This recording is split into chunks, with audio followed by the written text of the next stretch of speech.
Biggest name left in free agency, but now he has a new basketball. Russell Westbrook has officially joined the Sacramento Kings. Yes, that Russell Westbrook. The Brodie. Mr. Triple-Double. The 2017 MVP himself. He's heading to Sacramento on a one-year deal worth between $3.60 and $6 million, becoming part of what might just be one of the strangest roster builds the NBA has seen in years. But before we break this all down, don't forget to hit that like button, subscribe, and turn on notifications so you don't miss the latest NBA news and updates. Alright, intro time. Music? If you tailed my Monday Night Football pick from the last video, congrats. You just 3.5x'd your money. And to kick off the NBA season, PrizePicks is giving out a free square. Steph Curry only needs a single point to cash. I've got a full play lined up for you. Just download PrizePicks and use my promo code microphone. You'll get $50 when you make a play of $5 or more. For opening night, I'm taking Steph Curry under 4.5 threes, Alperen Sengun over 10 rebounds, and Luka Doncic over 48.5 combined points, rebounds, and assists, which should be a lock considering the numbers he posted the last time he came off a European summer. You can find extra plays on my Instagram, and my Discord's been cashing in daily. All the links are down below. Huge shout out to PrizePicks for sponsoring today's video. Mic check 1 2 1 2. What's up, everyone? Let's get into it. According to Shams, the Sacramento Kings and Russell Westbrook have reached an agreement, ending one of the more dramatic free agency sagas we've seen from a veteran in years, and there's a reason I'm calling it dramatic. We'll get to that. Westbrook is coming off a season with the Denver Nuggets, where he put up 13.3 points, 6.1 assists, 4.9 rebounds, and 1.4 steals in 75 games. Those numbers might not jump off the page, but here's the thing. He shot 44.9% from the field, a quietly efficient mark at this stage of his career. Out of those 75 games, Russ started 36. He spent most of the season coming off the bench, serving as Denver's spark plug whenever Jokic caught his breath. But here's where things get interesting, and honestly, a little wild. Westbrook declined his $3.5 million player option with the Nuggets to test free agency, and for a brief moment, it looked like he might actually be out of the league. No deal, no suitors, nothing. Then reports surfaced that Russ literally smashed his phone after hearing that Alex Antetokounmpo, yes, Giannis's youngest brother, signed with the Milwaukee Bucks before he had a contract lined up. Imagine that, a 9-time All-Star, former MVP, and future Hall of Famer sitting there fuming because Giannis's little brother got a roster spot first. And that wasn't even the craziest part. A team in the Chinese Basketball Association reportedly offered Westbrook 4 times what the Kings eventually gave him, around $14 million, to go play overseas. But Russ turned it down. He chose the veteran minimum instead, staying in the NBA. So what does that tell you? It says that, for all the criticism, all the memes, and all the people who said he's washed, Russell Westbrook still believes he has something left to prove. He's not ready to fade into the background or cash out overseas. He wants to compete at the highest level, even if that means taking a massive pay cut and joining his 7th team in 6 years. Now let's talk about what he's actually walking into, because Sacramento, man, that's a whole situation. Let's rewind. The Kings just came off one of the most chaotic seasons in franchise history, and that's saying something for a team that once held the longest playoff drought in NBA history. 16 straight years from 2007 to 2023. They finally broke through in 2023, made the playoffs, and for a minute, it felt like the dark days were finally behind them. Then last season happened. De'Aaron Fox, the franchise point guard, the face of the team, was traded to the San Antonio Spurs in a 3-team deal that brought back Zach LaVine from Chicago. On paper, LaVine's a 2-time All-Star who can score from anywhere on the court. Sounds great, right? But here's the problem. Sacramento also signed DeMar DeRozan in free agency and still has Domantas Sabonis holding down the middle. So now your big 3 is LaVine, DeRozan, and Sabonis, 3 incredibly talented players who all need the ball in their hands. And if you know anything about basketball in 2025, you know that's a spacing nightmare. Out of the 3, only LaVine is a legitimate 3-point threat. Sabonis barely even looks at the 3-point line. He's averaged just 1.4 attempts per game for his career. DeRozan? Mid-range maestro, sure, but absolutely not a floor spacer. LaVine can shoot, but he's at his best when the ball's in his hands. And now, you're adding Russell Westbrook to that mix. A guy shooting 32.3% from 3. So, seriously, what's the plan here? Sacramento's new head coach, Doug Christie, is inheriting a tricky puzzle. The likely starting 5 looks something like this. Dennis Schroeder, another veteran point guard they just picked up, alongside Zach LaVine, DeMar DeRozan, Keegan Murray, and Domantas Sabonis. So, where exactly does Russ fit in? Here's where things get interesting. The Kings finished 29th in assists last season. That's nearly dead last in the league. They desperately needed someone who could create plays, push the tempo, and inject energy into their offense. And say what you want about Russell Westbrook, people definitely have over the years, but the man still brings pace, intensity, and playmaking. When he joined the Nuggets, they were one of the slowest teams in the NBA. His presence sped them up instantly. He'd grab a defensive rebound and go coast to coast before the defense could even blink. That's exactly what the Kings are missing. Despite having Sabonis, one of the best passing big men in the league, a guy who thrives in transition, Sacramento ranked 19th in pace last season. They've got the personnel to run. They just haven't been doing it. That's where Westbrook comes in. He's not going to start, at least not right away. His role will likely mirror what he did in Denver. Come off the bench, lead the second unit, and bring energy. Schroeder starts, then Russ checks in and takes over, running the offense and attacking the rim. Honestly, that might be perfect for him at this stage of his career. We saw the formula work with Jokic. Russ as the pace setter, the spark plug, the connector. He and Jokic actually developed really good chemistry, running pick and rolls and finding cutters at the right time. But here's the thing, Sacramento doesn't have a Nikola Jokic. They don't have a Michael Porter Jr. spacing the floor or a Jamal Murray creating off the dribble. Instead, this roster is crowded, guards and wings everywhere who all kind of do the same thing. Malik Monk, Keon Ellis, Devin Carter, all fighting for minutes. And now you're adding Westbrook into that already congested backcourt mix. Let's be real, this could either be a smart, low-risk veteran pickup, or it could get messy fast.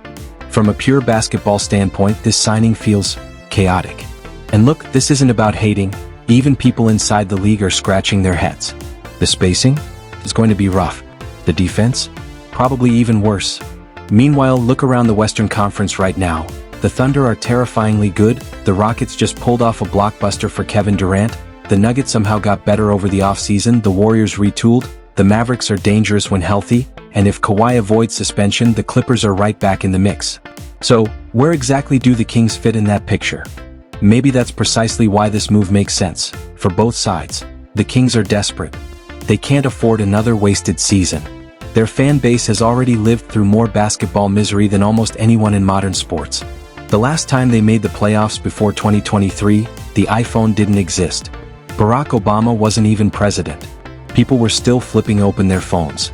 It's been that long. So, if you're Sacramento, you're thinking, we need experience. We need leaders who've been through wars. We need players who know how to win. Enter Russell Westbrook. He's played in the biggest games. He's been to the finals. He's won an MVP. Sure, he's not the same athletic monster he once was, but what he still brings is that raw, unfiltered fire. The intensity. The competitiveness that this franchise has been starving for since the early 2000s. And to really understand what this means, you have to take a step back and look at how far Russ has come. This is a guy who was considered a reach when the Thunder took him 4th overall in the 2008 draft. He spent 11 seasons in Oklahoma City, built one of the most electric duos in NBA history alongside Kevin Durant, made the finals in 2012, became a 9-time All-Star, and then authored one of the most unforgettable seasons we've ever seen. That 2016-17 season, when KD left for Golden State, everyone thought the Thunder were done. But Russ? He turned that narrative into fuel. He averaged 31.6 points, 10.7 rebounds, and 10.4 assists per game, the first player since Oscar Robertson to average a triple-double over a full season. He finished that 2016-17 season averaging 31.6 points, 10.7 rebounds, and 10.4 assists, becoming the first player since Oscar Robertson in 1962 to average a triple-double for an entire season. He didn't just match Oscar's legacy, he broke it, setting a new single-season record with 42 triple-doubles and earning the 2017 MVP award. And then, he did it again. And again. And again. Russell Westbrook averaged a triple-double in 4 separate seasons, something we might not see again in our lifetime. He's the NBA's all-time leader in triple-doubles with 203 and counting, a record that may never be touched. But somewhere along the way the narrative changed. The triple-double stopped being celebrated and started being questioned. Stat padding, people said. His inefficiency became the headline. His playoff struggles without KD became the storyline. And soon the era of team hopping began. Houston in 2019, the fit with James Harden never worked. Washington in 2020, a solid personal season, but not enough winning. The Lakers in 2021, a disaster. The chemistry with LeBron and AD was off from day one, and Russ became the scapegoat for everything that went wrong. Then came the Clippers in 2023, where for the first time he started to embrace a bench role. And finally, Denver in 2024, where he quietly reinvented himself. A Berkeley sports analytics study broke it down perfectly. His turnover rate dropped, his shot selection improved, and over 40% of his shots came at the rim, converting 64% of them, his best mark since 2021. He wasn't trying to be 2017 Russ anymore.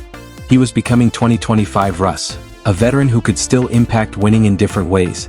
And that brings us to the big questions.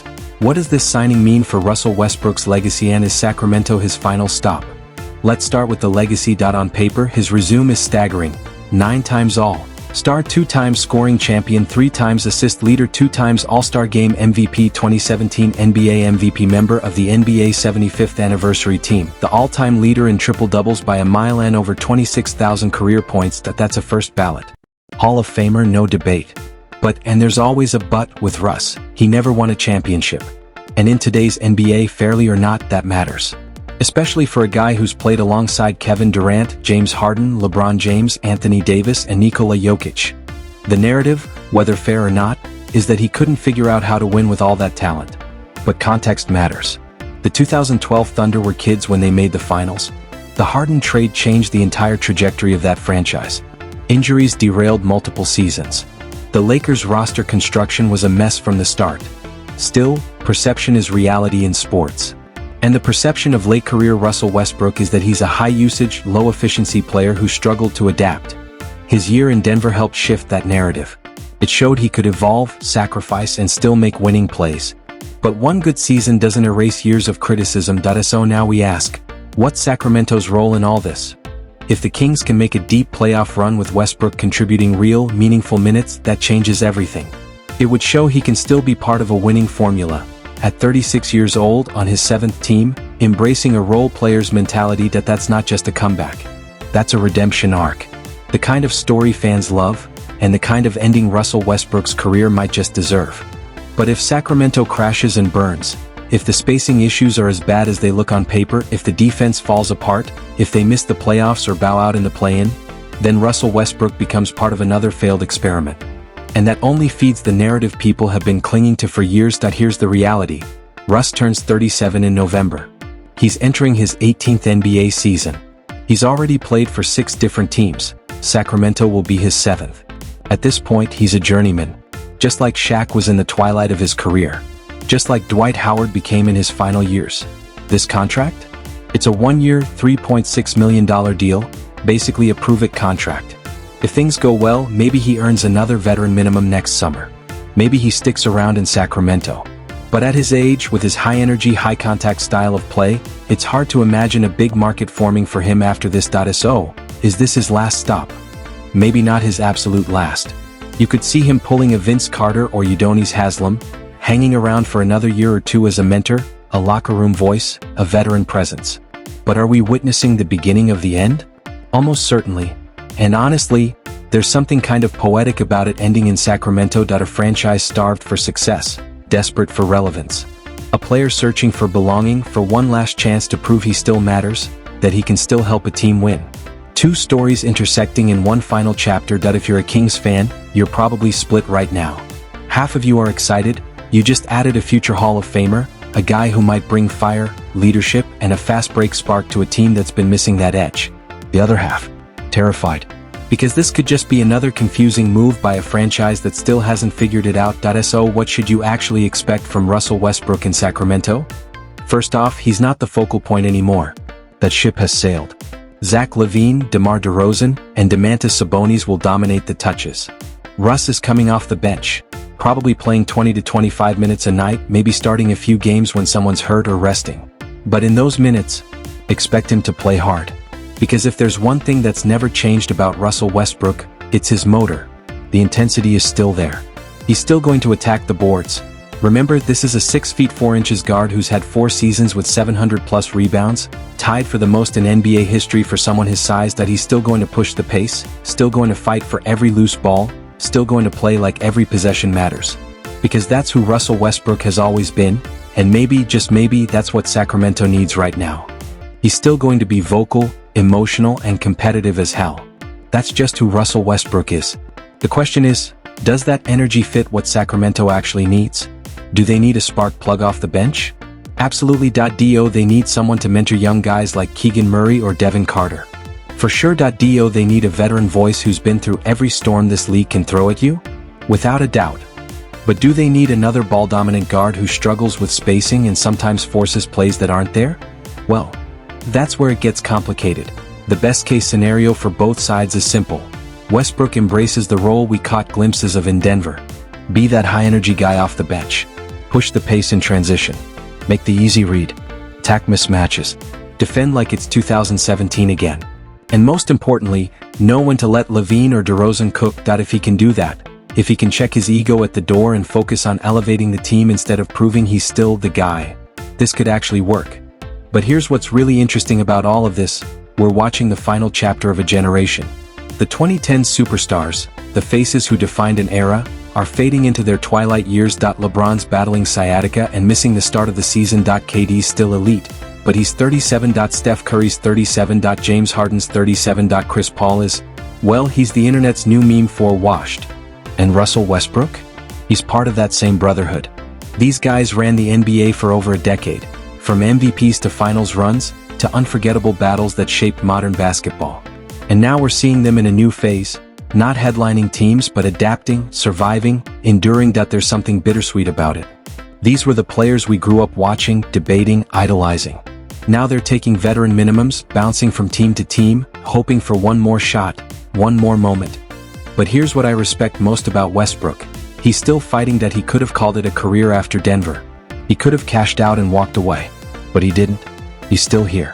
Still competing. Still believing he has something to give. Now, let's be honest, I'm not going to sit here and tell you that Westbrook to the Kings is some genius move that's going to suddenly make them contenders. The fit's awkward. The roster has holes. There are real questions about spacing, defense, and chemistry. But I'll say this. Sacramento needed to try something. They couldn't just run it back and expect a different outcome. Signing Westbrook even at this stage shows intent. It shows they're at least trying to shake things up, to bring in a competitor, a leader, a guy who knows what pressure feels like. Will it work? Honestly, I don't know. The Western Conference is a war zone. The Kings still have to figure out who they are defensively, how they balance their guard rotation, and what their true identity is. Westbrook won't fix everything, but maybe, just maybe, he helps something. Maybe his energy sparks the locker room. Maybe his playmaking opens up new looks for Sabonis or Keegan Murray. Maybe he has a few vintage Russ nights. Those chaotic, beautiful performances that remind everyone why he was one of the most electrifying players of his generation. Or maybe this is just another strange chapter in the long, confusing story of the Sacramento Kings, a franchise still searching for answers after almost 2 decades. Either way, I'll be watching. Because love him or hate him, Russell Westbrook is must-see basketball. And witnessing his final act, wherever it ends, is something we should appreciate while it's still happening. At the end of the day, I'm just glad he's still here. Still hooping. Still refusing to fade quietly. Let me know what you guys think down below. Is this move crazy, smart, or somewhere in between? Aside from that, I'm your boy Mike, and we're dropping the mic until next time.